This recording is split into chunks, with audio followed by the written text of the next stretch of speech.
मतलब ये धनंजय नहीं है, दिग्विजय है। इसका क्या उद्देश्य हो सकता है? क्या इसे नागमणि चाहिए? मतलब नागमणि पाने के लिए सिर्फ मैं ही नहीं बल्कि ये भी कोशिश कर रहा है और घर वालों को इसके बारे में नहीं पता। इसकी वजह से आदिशेष पर संकट आ सकता है। अगर इसे मार दिया तो? नहीं, जब तक आदिशेष मेरा नहीं होता, मेरा राजा नहीं बन जाता, मुझे सब्र रखना होगा। लेकिन आदिशेष पर कोई संकट नहीं आना चाहिए। इसे कैसे रोक सकते हैं? ये किसकी बात सुनता है? इसे कौन मना सकता है?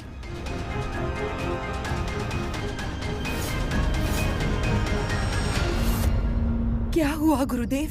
मेरा पुत्र आदिशेष किसी संकट में तो नहीं है ना? मैं वही आपसे कहने आया था नागमाता। आज संभवतः आदिशेष संकट से बच गया होगा, लेकिन किसी भी क्षण उस पर दोबारा संकट आ सकता है। ये आप क्या कह रहे हैं गुरुदेव? दिन ब दिन एक के बाद एक कोई न कोई संकट मेरे पुत्र पर आ रहा है। ऐसे कैसे चलेगा गुरुदेव? अगर मेरा पुत्र नागमणि के साथ नागलोक वापस नहीं आया तो इस नागलोक का जीवित रह पाना कठिन है। कौन बचाएगा गुरुदेव? मेरे पुत्र को कौन बचाएगा गुरुदेव? कौन बचाएगा? हाँ, त्र्यंबक। त्र्यंबक की हर बात दिग्विजय सुनता था, लेकिन त्र्यंबक की मृत्यु हो गई है। लेकिन त्र्यंबक मेरे कहने पर यहाँ आकर दिग्विजय से बात करेगा, इसलिए मुझे मेरा रूप त्र्यंबक की तरह बदलना होगा। यदि आदिशेष को बचाना है तो उसी की तरह किसी शक्तिशाली को भूलोक भेजना होगा। लेकिन इतना शक्तिशाली हमारे यहाँ कोई नहीं है नागमाता। अभी संभव तो यहाँ कोई नहीं है, लेकिन पहले एक शक्तिवान यहाँ था।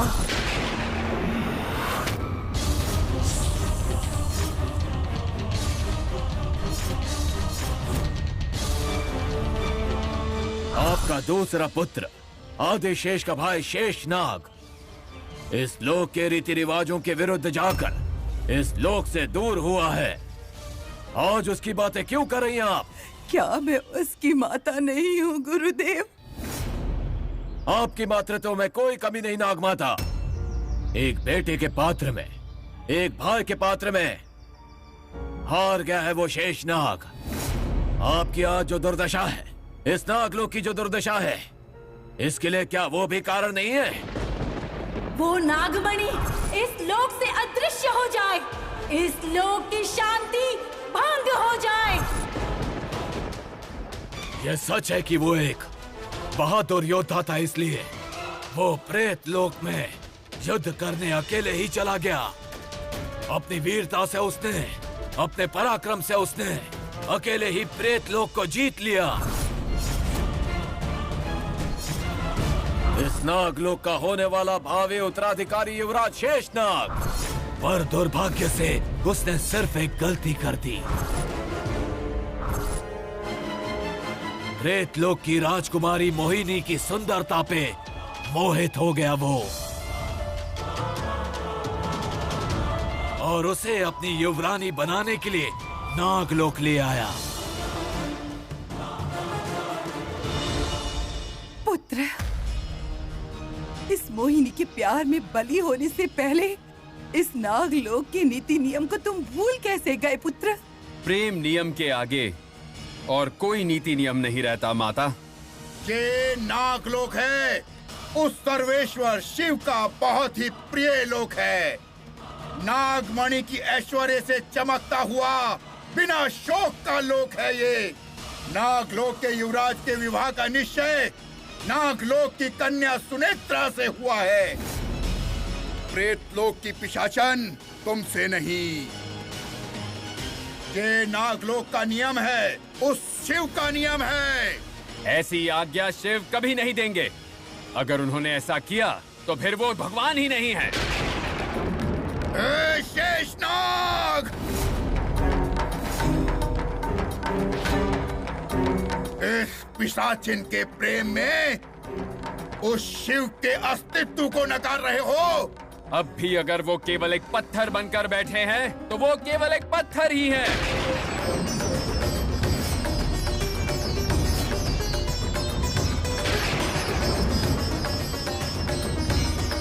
हाँ? क्या कहा? शिव को पत्थर कहने का धैर्य कहां से आया तुम में? अभी मैं ही तुम्हें पत्थर कर दूंगा। हर हर महादेव!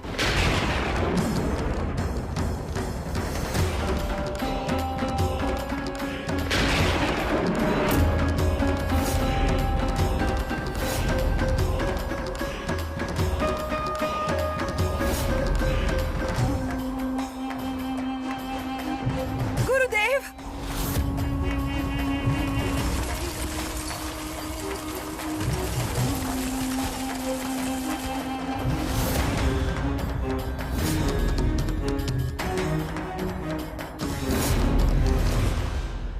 आपने मुझसे सिर्फ प्रेम करने के अपराध के कारण मेरे शेषनाग को पत्थर का बना दिया। आपके नागलोक की शक्ति वो नागमणि है ना? वो नागमणि इस लोक से अदृश्य हो जाए।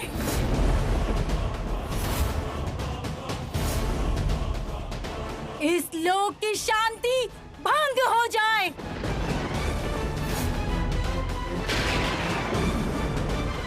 उस भगवान का नाम जपकर मेरे प्यार को श्राप दिया आपने। उसी भगवान का नाम जपते हुए भूलोक में दर दर भटकते रहेंगे आप। ये इस मोहिनी का श्राप है। मोहिनी के श्राप से नागलोक के महागुरुदेव अघोरी बाबा बनकर नागलोक जाने के मार्ग को भूलकर 125 वर्षों से संवत्सर से भूलोक में भटक रहे हैं। जय भोलेनाथ! उसके श्राप से नागमणि दुष्टों के हवाले हो गई।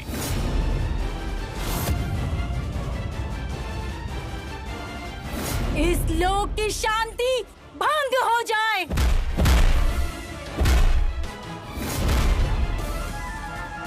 इस सब का कारण वो दुष्ट मोहिनी है। पता नहीं इस समय वो कहाँ है।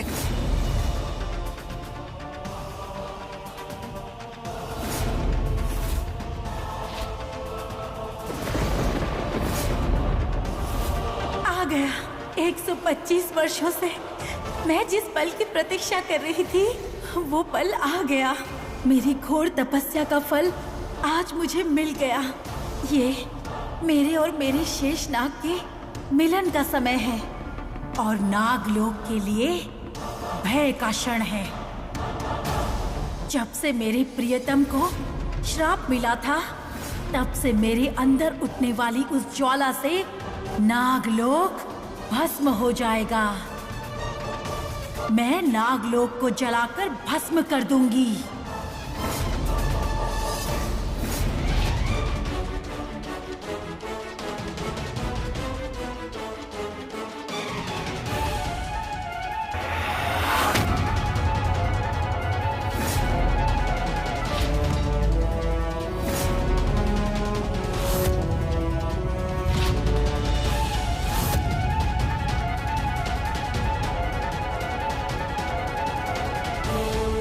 जय।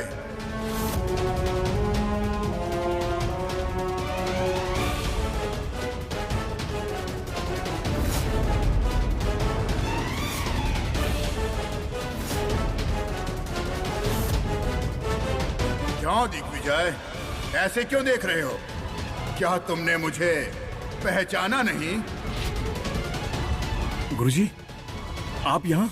अरे इतने दिन कहाँ थे आप? क्या हुआ था आपको? सिद्धि साधना उपासना करने वाले लोग राह नहीं देखते, केवल साधना में ध्यान देते हैं। मैं अपनी साधना के लिए कामाख्या मंदिर में गया था। गुरुजी, हाँ, एक और बात।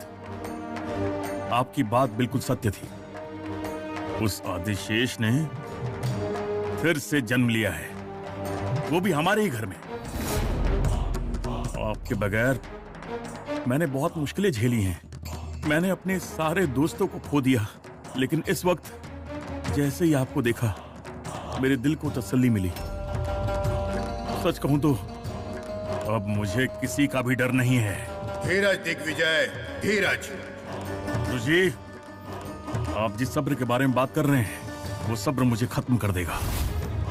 उससे पहले किसी भी तरह से आदिशेष को मारने का रास्ता दिखाइए।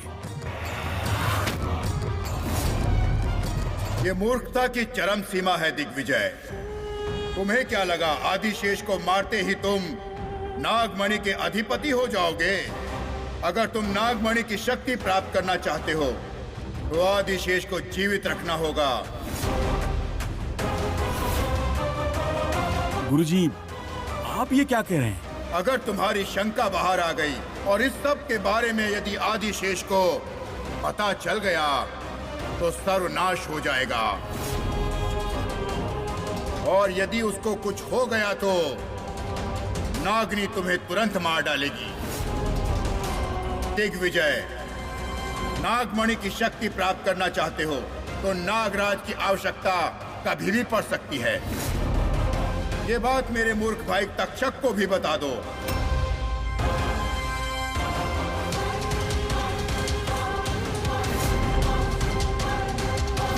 ये लो, वो मुझे पहचान सके उसे ये दिखा देना।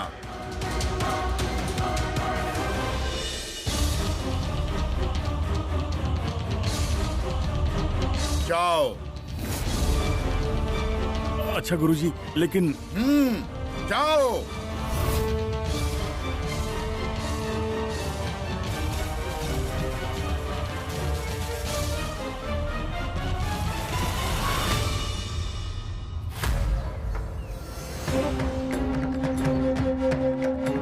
स्वामी जी, क्या संदेश लेकर आई हो बेटी?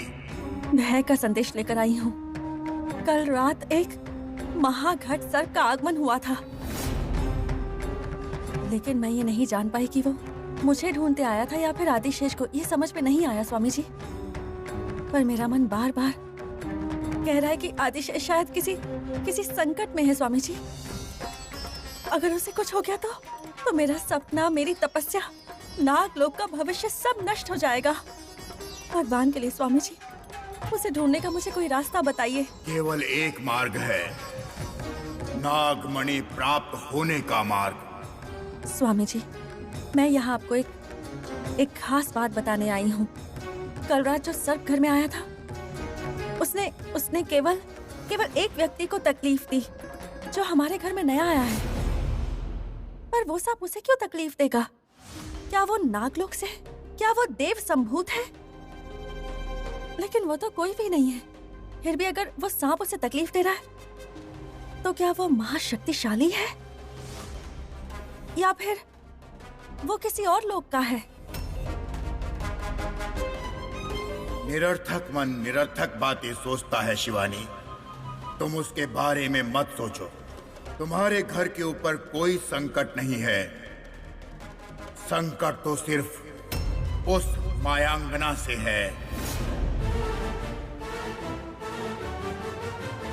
अगर तुमने उस संकट का निवारण कर दिया तो जो जीवन तुम प्राप्त करना चाहती हो वो तुम्हें मिल जाएगा।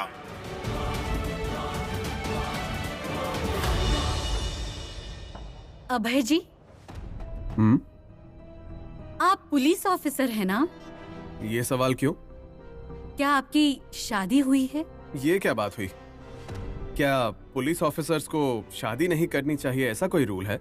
बात वो नहीं है। तो फिर क्या बात है? अभय जी, आप जैसे पुलिस अफसरों को तो ज्यादा दिन बाहर ही रहना पड़ता होगा ना, तो आप आपकी पत्नी को मिस करते होंगे ना, इसीलिए पूछा। लेकिन आपको देखकर लगता नहीं है कि आप किसी को मिस करते होंगे। लेकिन मैं तो बहुत ज्यादा मिस करता हूँ। किसे? और किसे? मेरी पत्नी को। पत्नी? मतलब आपकी शादी हो चुकी है? हाँ, हो चुकी है। अच्छा, पत्नी क्या करती है? बच्चे कितने हैं? आपकी शादी कब हुई? क्यों? आप सेंसस डिपार्टमेंट की तरह सवाल पे सवाल क्यों कर रही हैं? नहीं, वो क्या सचमुच आपकी शादी हो चुकी है? सुनिए, क्या मुझे देखने से लगता है मेरी शादी हो चुकी है? नहीं ना, मेरी कोई शादी वादी नहीं हुई है। लेकिन अभी तो आपने कहा हो चुकी है। ऑफ कोर्स, पुलिस वालों का ही इन्वेस्टिगेशन करोगी तो ऐसा ही जवाब मिलेगा ना। आपका नाम अभय है, लेकिन क्या कभी किसी ने आपको प्यार से अभी कहकर बुलाया है? मतलब कभी किसी लड़की ने आपको प्रपोज किया है? नहीं। लेकिन क्यों? क्या आपको गर्लफ्रेंड नहीं है? मेरे कैरेक्टर को ये सब सूट नहीं करता। सडनली ये सवाल क्यों? ऐसे ही पूछा। जब आप मुझे देखते हो तो आपको क्या लगता है?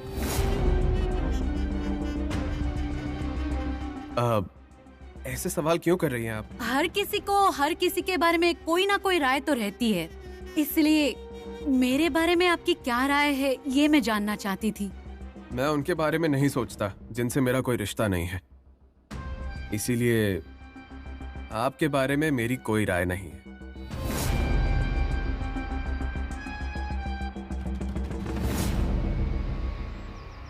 गुरुजी, गुरुजी! क्या हुआ दिग्विजय? इतने भयभीत होकर क्यों आए हो? गुरुजी, मुझे त्र्यंबक जी मिले थे। मेरा भाई त्र्यंबक? मैं सत्य कह रहा हूँ, किसी महत्वपूर्ण बात के बारे में बात कर रहे थे। अगर नाग शक्ति प्राप्त करनी है तो आदिशेष को कुछ नहीं होना चाहिए। यदि आदिशेष की जान को कुछ भी हुआ तो नागिन हमें जिंदा नहीं छोड़ेगी। कह रहे थे नागमणि की शक्ति हासिल करनी है तो हमें आदिशेष की जरूरत पड़ेगी। क्या तुम सच कह रहे हो दिग्विजय? मेरा भाई कैसे आ सकता है? पहले तो मुझे भी उन पर शंका हुई थी, लेकिन मैं मान गया वो वही थे।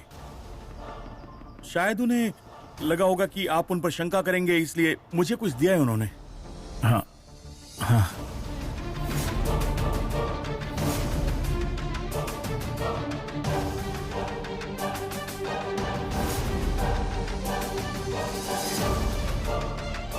ये अंगूठी तो पूर्वजों ने हमें मंत्र जप करके दी थी। ये सच है कि मेरे भाई के पास थी ये। इसका मतलब मेरा भाई ही आया था। अब तो आपको विश्वास हो गया ना? वही आए थे। मैं कुछ और सोच रहा हूं। मेरा भाई महाशक्तिशाली है। वो आदिशेष की रक्षा करने के बारे में क्यों सोच रहा है? ये सब बातें तो मैं नहीं जानता, लेकिन वो कह रहे थे कि वो कुछ खास बात कहने आए हैं, तो हमें उनकी बात माननी ही पड़ेगी। ठीक है, अगर उसकी मृत्यु से हमें नागमणि प्राप्त नहीं हो सकती है तो फिलहाल हम उसे नहीं मारते हैं। तुम जाओ। जाओ। जैसा आप कहें।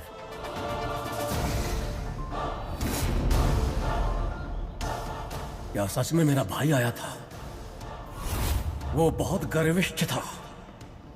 हमेशा मेरी हंसी उड़ाना, मेरे सामने अपनी शक्ति का प्रदर्शन करना उसका जन्म गुण था।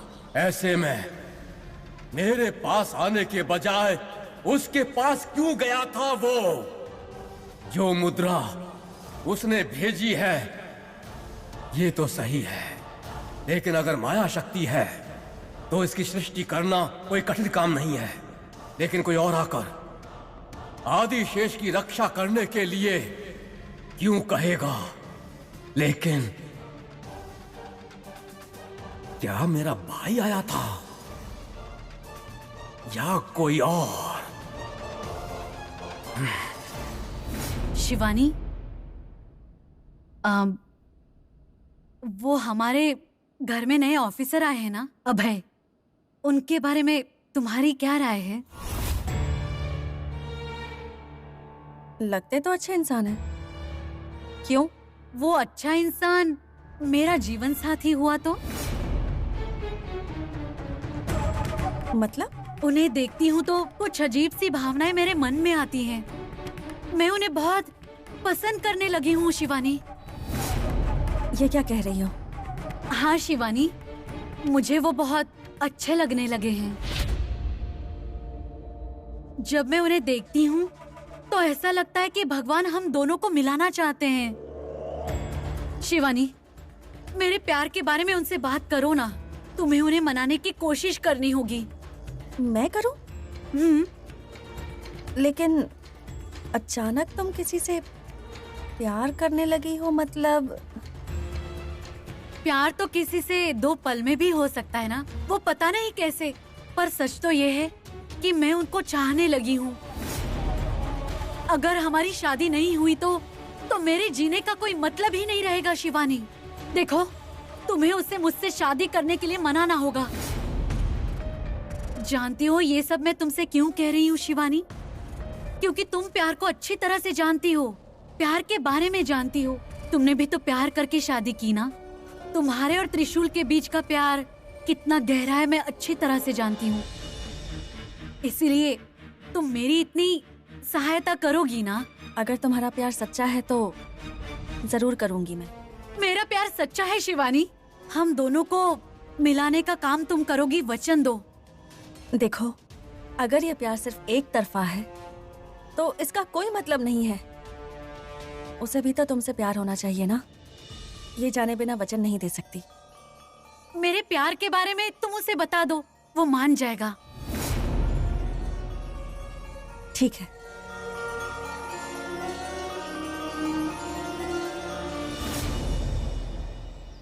तुमने मुझे मेरे प्रियतम से दूर किया है। तुम्हारा प्रियतम? कौन है तुम्हारा प्रियतम? आदिशेष। अघोर कारकोटक अमावस्या के लिए अब कुछ ही दिन बचे हैं। तब तक तुम शिवानी का संहार करके आदिशेष को अपने साथ नागलोक लाओगी। इसका मतलब वो नागमणि पाने के लिए यहाँ पृथ्वी लोक पर आई है। मतलब मरने के बाद दोबारा सिर्फ आदिशेष के लिए आई है।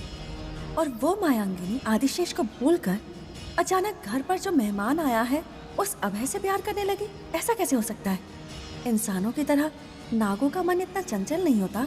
नाग सिर्फ एक से ही प्यार कर सकते हैं, एक को ही अपना जीवन साथी बनाते हैं। ऐसे में जो नागलोक से मायांगिनी आई है उसे भूलो कि अभय से प्यार कैसे हो गया?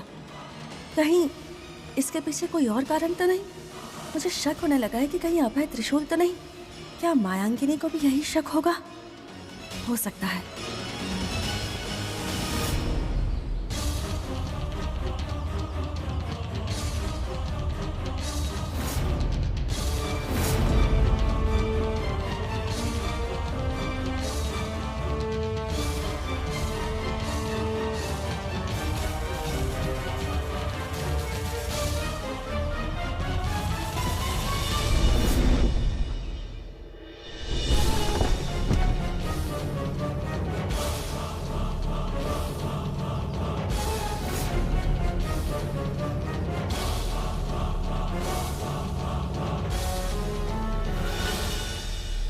ऐसा क्यों हो रहा है?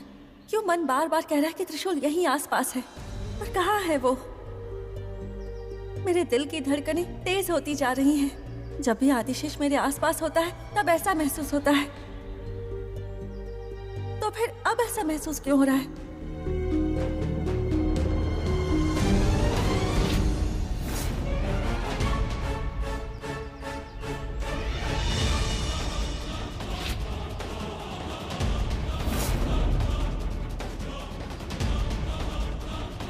इसका मतलब अभय के पास आने से मेरी धड़कनें तेज हो रही थी? नहीं, ये मेरा त्रिशूल हो ही नहीं सकता। लेकिन मेरा मन ये बात मानने को तैयार नहीं है। मैं जानता हूँ शिवानी कि तुम मुझे ही ढूंढ रही हो। तुम्हें तुम्हारे त्रिशूल से मिलने के लिए थोड़ा और इंतजार करना होगा। नहीं, मुझे उसकी ओर देखना भी नहीं चाहिए। वो मेरा त्रिशूल नहीं हो सकता। जब मैं जानती हूँ फिर भी मैं उसकी तरफ क्यों देखूं?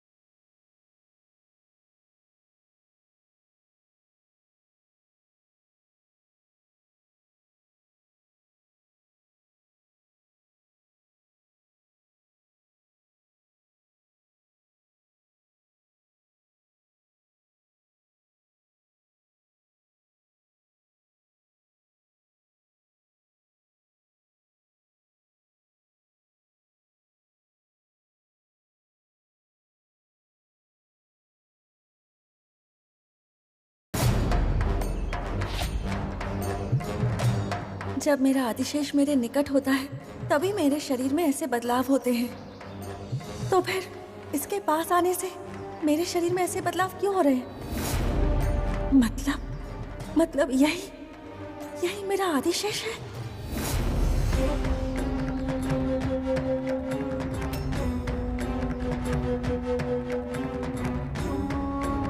मेरे मन में एक सवाल है, जवाब दोगे मुझे? जरूर शिवानी जी। तुम्हें देखती हूँ, तुमसे बात करती हूँ, तब मुझे कुछ अलग सा महसूस होता है। और ऐसा महसूस सिर्फ तब होता था जब मैं त्रिशूल के साथ होती थी। तो फिर मेरे साथ ऐसा क्यों हो रहा है? मैं एक नागिन हूँ, नागलोक वासी हूँ। हर जन्म में सिर्फ एक ही पति के साथ जिंदगी बिता सकते हैं, ये हमारे लोक का नियम है। तब फिर मुझे किसी अनजान के लिए प्यार कैसे महसूस हो सकता है? यह असंभव है, इसीलिए मैं पूछ रही हूँ।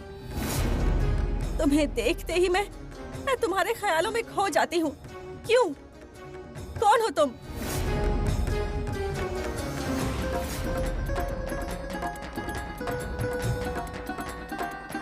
प्लीज मुझे बताओ, तुम कौन हो?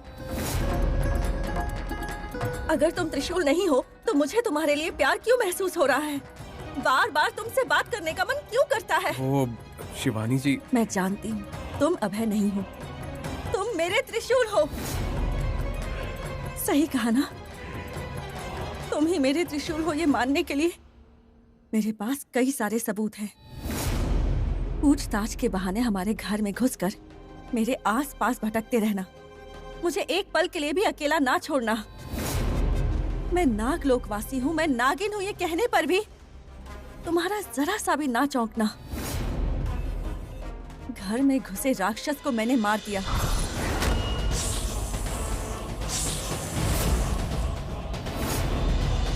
तब भी तुम जरा भी नहीं चौंके। जब मैंने कहा उस तृष्णा और दाक्षायणी को भी मैंने मारा है, तब भी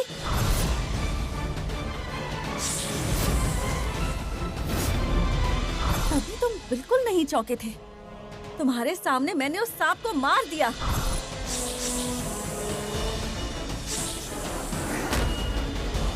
और तुम्हारी कोई प्रतिक्रिया ही नहीं थी। सातों लोकों में ऐसा इंसान सिर्फ एक ही हो सकता है, और वो है मेरा पति। मतलब तुम ही मेरे त्रिशूल हो।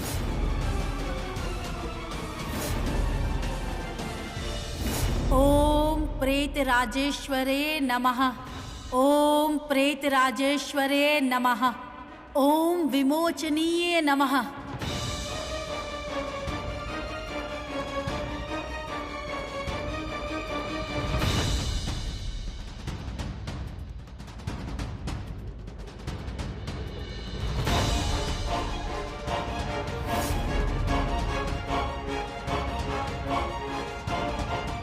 राजेश्वरी, क्यों? आखिर अब तक मेरे प्रेमी पत्थर के क्यों हैं? आज महासूर्य संक्रमण का दिन है। इस अमृत मुहूर्त में मेरे प्रेमी का श्राप विमोचन कीजिए माँ। नहीं तो फिर मुझे और 125 वर्षों तक इंतजार करना होगा।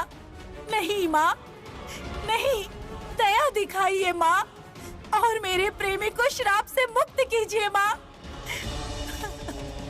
शेषनाग, हे भगवान, प्रेत राजेश्वरी। शिवानी जी, ऐसी काल्पनिक कहानियां मत बनाइए। मैं त्रिशूल नहीं हूँ। मैं जानती हूँ तुम ही मेरे त्रिशूल हो। क्यों तुम मुझसे सच्चाई छुपाकर मुझे ऐसे परेशान कर रहे हो? क्यों मुझे तड़पा तड़पा कर मारना चाहते हो? हाँ? बोलो, तुम अभय नहीं हो ना? तुम मेरे त्रिशूल हो ना? मैं अगर तुमने उसे अपने बारे में बताया तो वो किसी और की हो जाएगी। तुम्हारी बहुत बड़ी परीक्षा ली जा रही है और सच्चाई वो भगवान खुद एक दिन सबके सामने प्रकट करेंगे। हाँ, जय भोलेनाथ। बोलो, मुझे जवाब दो। शिवानी जी प्लीज कंट्रोल योरसेल्फ। आप इतना इमोशनल होकर बातें क्यों कर रही हैं? मैं आपका त्रिशूल नहीं हूं। तो फिर मेरी कसम खाकर कहो कि तुम मेरे त्रिशूल नहीं हो। शिवानी जी छोड़िए। मैं कौन, आप कौन? आप तब से क्या कह रही है मुझे कुछ समझ नहीं आ रहा है। ऐसी बेतुकी बातों पर कसम नहीं ली जाती है।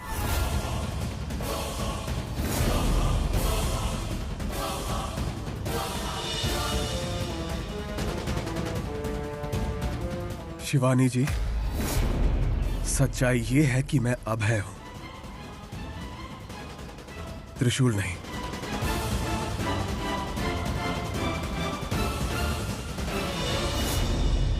ओम प्रेतराजेश्वरी नमः। ओम प्रेतराजेश्वरी नमः। ओम विमोचनीये नमः। ओम प्रेतराजेश्वरी नमः।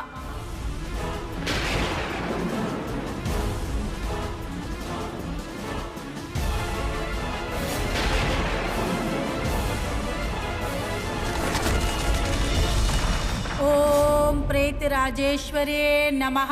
ओम विमोचनीय नमः। ओम प्रेतराजेश्वरी नमः। ओम विमोचनीय नमः। मोहिनी,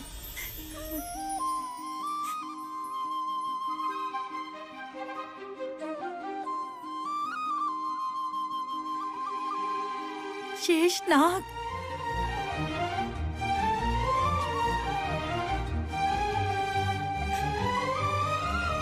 शेषनाग, माँ प्रेतराजेश्वरी, आपने मुझे मेरी तपस्या का फल दे दिया, मेरे प्रेमी को जीवित कर दिया, मेरे शेषनाग को श्राप से मुक्त कर दिया। आपका कोटि कोटि अभिनंदन माँ।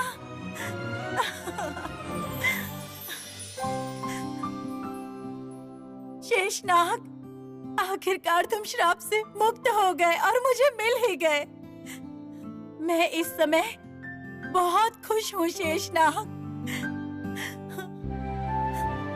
मोहिनी, मैं यहाँ कैसे पहुंच गया? ये सपना है या सच? मैंने कभी सोचा ही नहीं था कि मैं तुमसे वापस मिल पाऊंगा। मुझे श्राप देने वाले अभी कहाँ हैं? वो दिखाई क्यों नहीं दे रहे हैं? तुम्हें श्राप 2 पल पहले नहीं दिया गया था शेषनाग, बल्कि 125 वर्ष पहले दिया गया था। यानी कि 125 वर्ष के लिए मैं पत्थर बना रहा था और तुमने अपने तप से मुझे वापस जिंदा कर दिया। मोहिनी, मैं तुम्हारा शुक्रिया अदा कैसे करूं?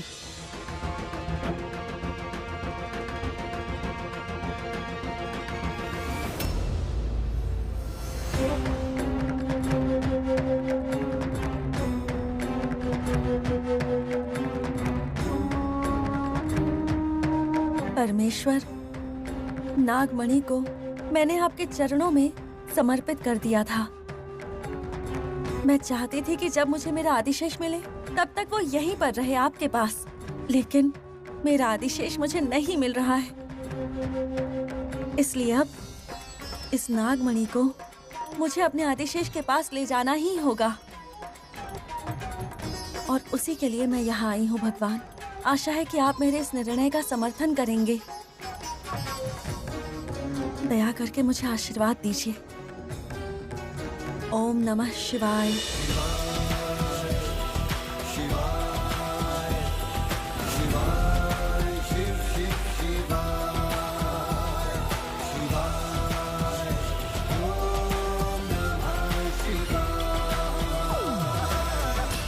मोहिनी, मेरे पत्थर बन के इतने वर्ष बीत गए हैं, मुझसे मिलने नागलोक से कोई नहीं आया था। नहीं शेषनाग,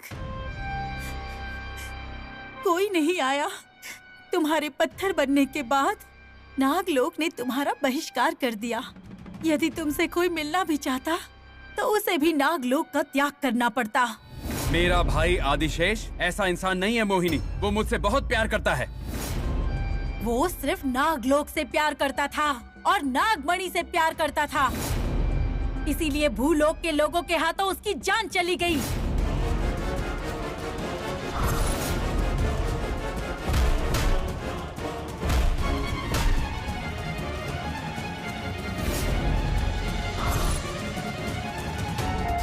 क्या?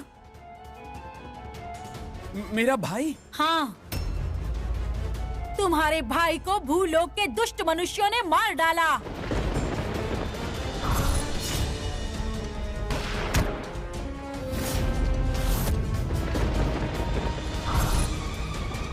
और उन्होंने नागमणि भी चोरी कर ली।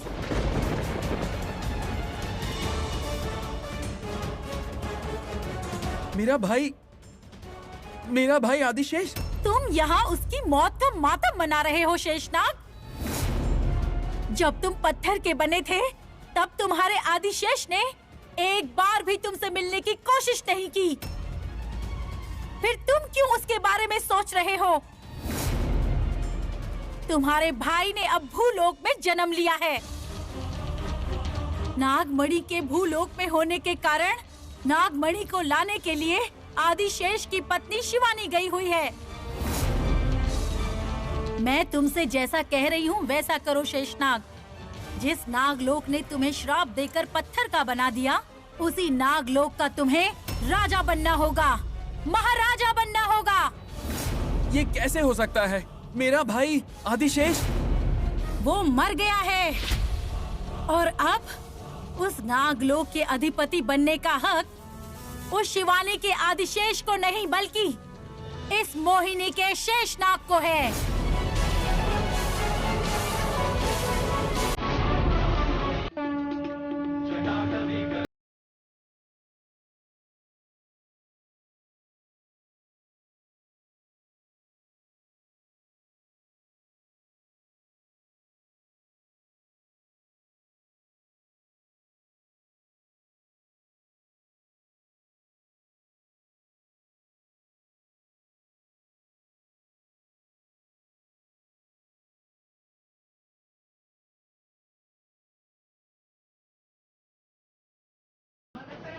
अब मुझे मेरे आदिशेष तक पहुंचा दे, ये आशीर्वाद दीजिए भगवान।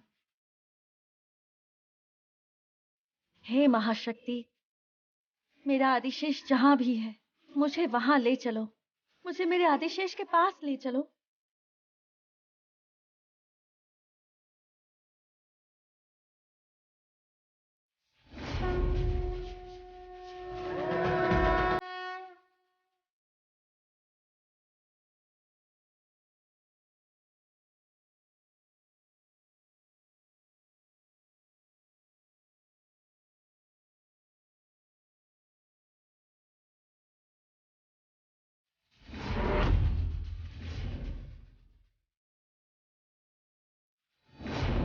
ये क्या?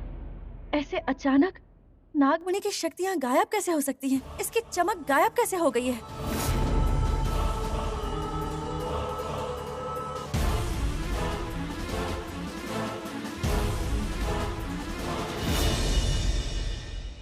जैसे ही तुम श्राप से मुक्त हुए वैसे ही एक और खुशखबरी हमारे पास आई है शेषनाग। क्या मतलब? जिस नागमणि के अहंकार की वजह से नागलोक बड़ा घमंड दिखाया करता था, वही नागमणि अब शक्ति विहीन हो चुकी है। यही है हमारी असली जीत। मोहिनी, ये तुम्हारे लिए खुशखबरी है। सिर्फ मेरे लिए ही नहीं शेषनाग, ये तुम्हारे लिए भी एक खुशखबरी है। नागमणि उनके पास है, इसी अहंकार के कारण उन नागलोक वालों ने हमें अपने से अलग कर दिया। किसी ने भी हमारा पक्ष सुना ही नहीं। क्या किसी ने तुम्हें श्राप से मुक्ति दिलाने की कोशिश की? नहीं, तुम्हारी माँ, तुम्हारा भाई, कोई भी तुम्हें बचाने के लिए नहीं आया। फिर ऐसे लोगों से हमें हमदर्दी क्यों होनी चाहिए? जब उन्होंने कुछ नहीं किया तो तुम्हें भी उनके बारे में नहीं सोचना चाहिए शेषनाग।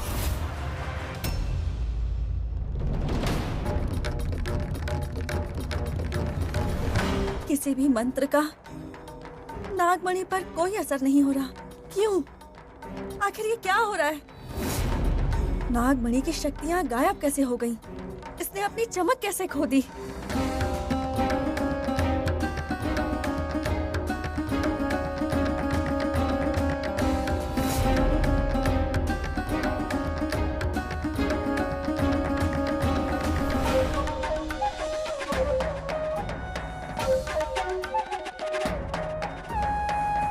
नागमणि शक्ति विहीन क्यों हो गई है प्रभु?